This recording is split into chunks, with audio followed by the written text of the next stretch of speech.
J'ai 5 actions PEA pour vous, pour votre retraite. Alors évidemment, ça dépendra quand est-ce que vous prenez votre retraite. On part sur quelques années de performance, je pense, entre plus 30 et plus 100 à prendre sur les prochains mois.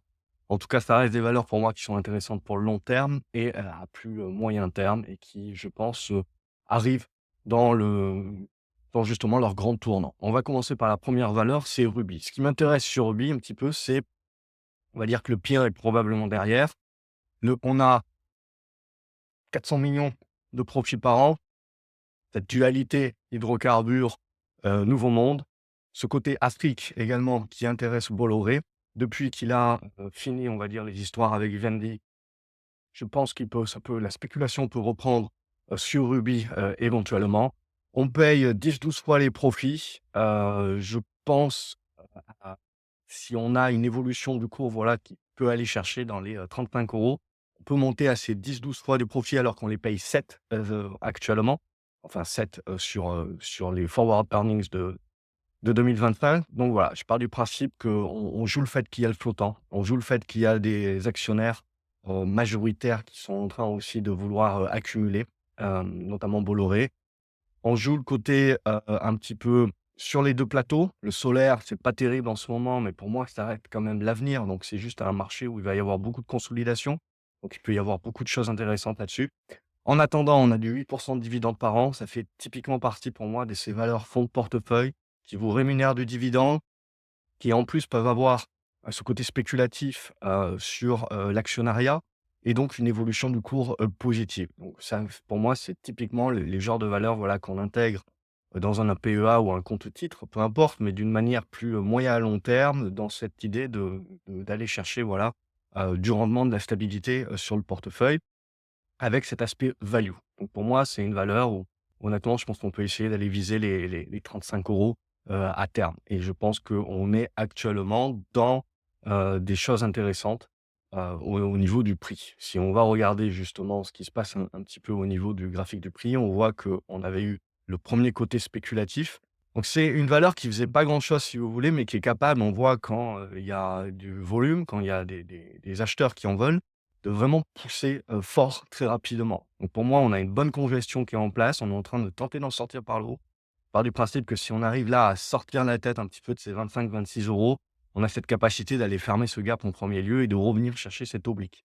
Et ensuite de congestionner sous cet oblique et c'est la sortie de cet oblique-là qui donnera pour moi le signal moyen long terme sur cette valeur-là. Si on va chercher maintenant deuxième valeur, c'est Aperam. Aperam, je vais partir sur le fait que si on repart dans un cycle, si vous voulez, de marchés émergents qui se remettent à consommer des matières premières, parce qu'il ne faut pas l'oublier, même si on parle démographie, baisse de la consommation dans les pays occidentaux, aujourd'hui, les populations jeunes, elles sont dans les pays émergents et d'une manière globale, on a de plus en plus, de nouveaux accédants, à la classe moyenne et ils veulent consommer à l'occidentale. Donc ça veut dire plus d'énergie, ça veut dire plus de métaux. Tout ce qui est IA, tout ce qui est technologie et cetera, c'est très bien, donc plus de technologie, mais c'est aussi plus de tout ça. Alors bien sûr, c'est le capitalisme, donc on fait des économies d'échelle, on, continue de faire baisser les prix, on reste dans de la déflation sur tout ce qui est tech et compagnie, mais comme si vous voulez, vous avez la part du gâteau qui continue de grossir, on a quand même des besoins supplémentaires. Donc je pars du principe et je fais le pari, pour moi aussi, que le monde va revenir mieux valoriser, tout ce qui est sidérurgiste, tout ce qui est a aciers spéciaux, métaux, et pour moi, Aperam, c'est la petite sœur d'Arcelor. Bon, c'était juste pour pas citer Arcelor, donc je cite la petite sœur, c'est Aperam. Pour moi, on peut quasiment faire x2 là-dessus. On dégage du 250 millions de profits alors qu'on est en bas de cycle. Pour moi, il va y avoir de la relance vis-à-vis, de, la Chine. La Chine doit se créer une consommation interne, ou tout du moins, au minimum doit essayer, bien entendu.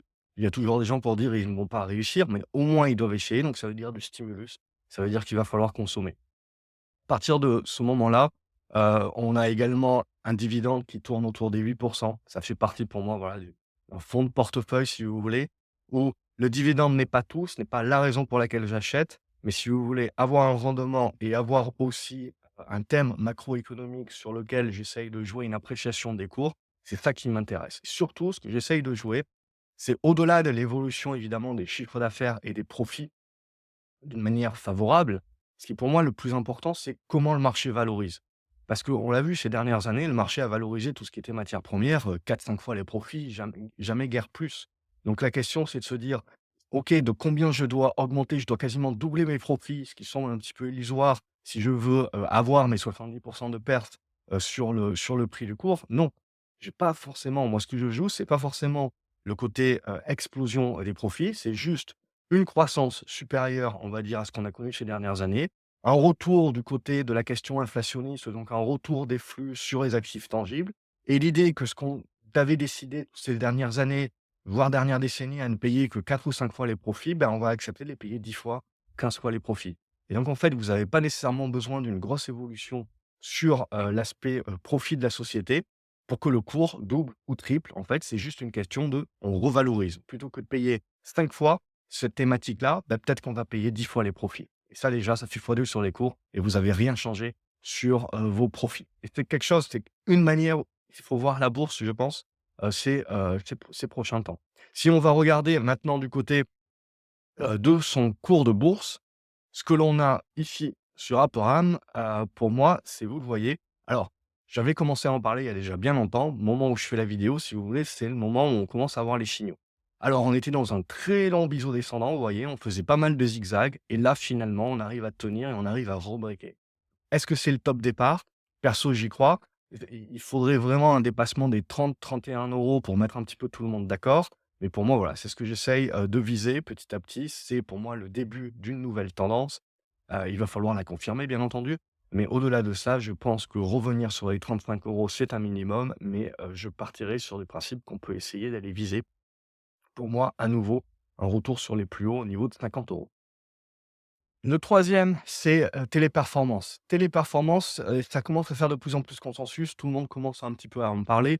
Ça faisait quelques semaines qu'on s'en était parlé, mais pour moi, voilà, le dossier Téléperformance, si vous voulez, s'est fait essentiellement défoncer à cause de l'intelligence artificielle et d'une mauvaise communication. Je pars du principe que la communication, ça doit continuer à s'améliorer. On verra, les résultats vont tomber là incessamment sous peu. Donc on verra déjà s'ils ont amélioré ce côté-là. Mais surtout, au-delà de ça, c'est je pense que le marché aussi, à un moment donné, va se rendre compte sur l'intelligence artificielle que tout ce qui était GAFAM, qui l'avait payé parce que justement on avait une visibilité des revenus et on avait des CAPEX light, ben c'est plus le cas. On n'a plus des CAPEX light, on a des CAPEX énormes. C'est-à-dire que si jamais ils se plantent sur des investissements faramineux. Ça, à un moment donné ou à un autre, si vous voulez, il y aura un grain de sable. Je pars du principe qu'à partir du moment où il y a le grain de sable, le marché va retourner sa veste et va se rendre compte que ce qui a des CAPEX light dorénavant, c'est ce qui n'avait pas des CAPEX light il y a encore quelques années. Et ce qui a des CAPEX light et une visibilité sur les revenus, bah, c'est à nouveau les actifs tangibles, c'est à nouveau les métaux et c'est potentiellement à nouveau Téléperformance. Téléperformance également qui a beaucoup d'intelligence artificielle et qui va l'utiliser bien entendu pour éviter de se faire disrupter. Je ne pense pas que, Téléperformance soit vraiment au risque d'une disruption. Sur certains pans, oui, mais sur bien d'autres, pas du tout. Part du principe, de toute façon, que tout cela fait déjà bien dans les cours. On paye 6 fois les profits actuellement de quelque chose qui vous donne une rentabilité à 5,5. Donc il faut également intégrer que, ne serait-ce que si on accepte de payer 12 fois les profits, alors qu'historiquement, durant les belles années, Téléperformance, ça se payait 30 fois les profits. Mais je pense que le marché va se rendre compte qu'il y a des CAPEX qui sont light, des investissements qui sont light dorénavant, qu'il y a une visibilité, sur les revenus, qu'il y a une meilleure stabilité et que l'IA, il faut pondérer un petit peu. À partir de ce moment-là, si on paye ne serait-ce que 12 fois les profits, il y a, un x2, éventuel, de performance sur Téléperformance justement, à se mettre un petit peu sur le coin de la dent. Je pense aussi que pour redorer son blason, Téléperformance ayant fait le gros de ses investissements, si elle continue d'être bien profitable, va reverser à ses actionnaires pour justement recréer de la confiance par rapport à tout ce qui a été cassé ces dernières années sur l'IA. Donc je pars du principe que ce retour à l'actionnaire, que ce soit par du rachat d'actions, que ce soit par du dividende, accru, c'est également un motif qui permettra au cours de se redresser. C'est typiquement ça que je vais jouer, sur Téléperformance également et si je vais chercher le cours de bourse, on est également sur une tendance baissière, hein. Ce que je vous propose, c'est des valeurs un petit peu contre le consensus, donc actuellement, mais qui ont cette capacité d'avoir un potentiel si on retourne un petit peu le sens de la marche. On a la congestion qui se met en place ici, on fait encore un petit peu attention aux résultats. Je pars du principe que si les résultats sont vendus, ça sera la dernière fois et qu'il faudra les payer. Alors, je prends le risque évidemment, je me mouille un petit peu. Mais voilà, la congestion également sur un débordement des 95-96, on est typiquement là sur le moment pivot. Donc les résultats peuvent, casser casser ce niveau de résistance pour nous permettre d'aller chercher la zone des 110 et commencer à donner un petit peu plus de grain à moudre au consensus sur le retournement effectif de Téléperformance. Je continue pour moi, à titre personnel, d'essayer d'aller viser les 150 à 170, 180 €. Ça sera mon objectif à terme. Et en parallèle de ça, tant qu'on va tenir, je dirais, la zone des 80 €, on reste positif. Le risque, c'est que le scénario que je vous expose soit le bon, mais qu'il ne soit pas donné dans le bon timing et que donc les résultats fassent à nouveau peur et qu'on retourne chercher les 70 €. Je partirai du principe que, en fait, on continuerait dans la même figure de biseau, c'est juste qu'on aurait un coup vers le bas supplémentaire et qu'il faudrait très certainement continuer d'avoir ce même scénario en tête, mais juste le jouer le coup d'après.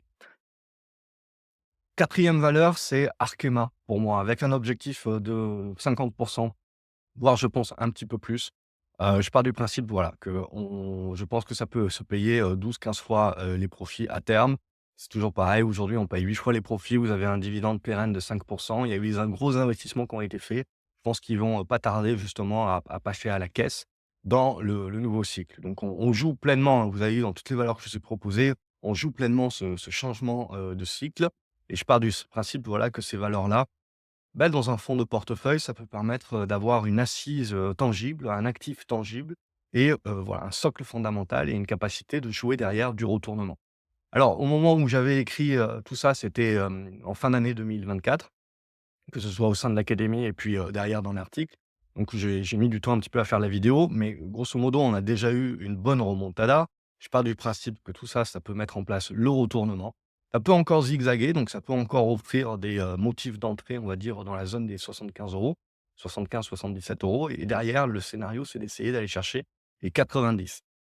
Alors, il va falloir retourner la tendance, hein. C'est pas demain la veille. On a cassé un premier biseau. Il va certainement y avoir pas mal de volatilité dans cette zone-là. Et puis, c'est surtout quand on redépassera les 90 €, je pense qu'on se remettra dans un alignement des planètes pour véritablement jouer le retournement de cette valeur-là au-dessus des 90 € pour revenir sur les 110-120 €. Ça sera, pour moi, voilà, l'objectif.